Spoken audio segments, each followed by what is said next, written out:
L'incident s'est produit au quartier Kenya vers 4 h du matin. Un caïcédra s'est retrouvé au sol en coupant la route qui mène à l'université Assane Seck de Ziguinchor en deux.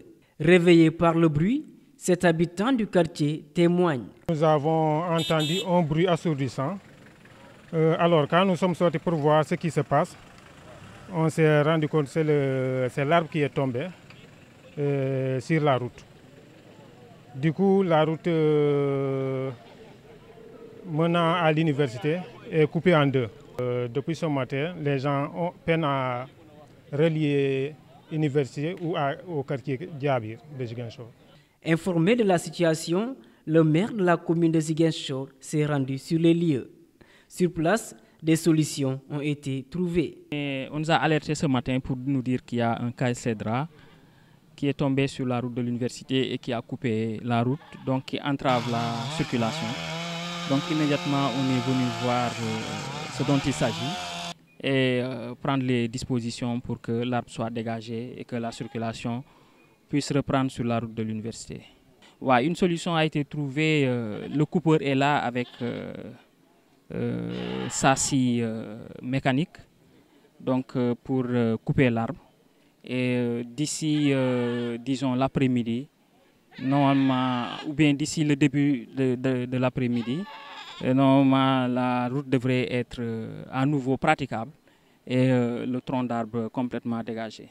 Pour éviter ce genre d'incident, ce professeur de l'université Assane Seck de Ziguinchor propose. Effectivement, nous, avec la direction de l'environnement, il y a eu des choses qui ont été faites, c'est-à-dire l'élagage de ces arbres-là qui sont presque centenaires.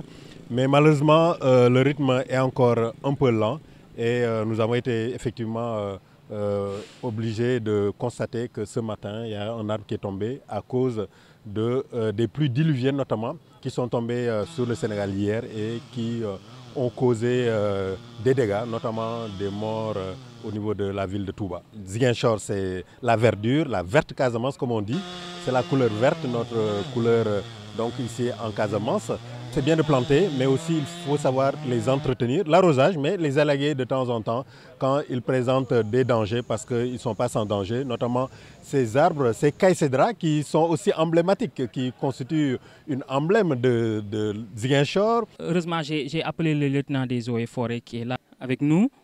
On va lui parler de ça justement parce que l'élagage des arbres ne dépend pas que de la mairie. Il faut une autorisation du service des eaux et forêts. Et on va discuter avec les eaux et forêts pour qu'ils nous autorisent à élaguer justement les arbres qui sont sur le long de cette artère-là. Donc il faut élaguer pour éviter justement qu'un autre arbre puisse tomber du fait du poids que l'arbre ne pourrait plus soutenir. Comme on le dit souvent, plus de peur que de mal, puisque l'incident n'a pas causé d'énormes dégâts.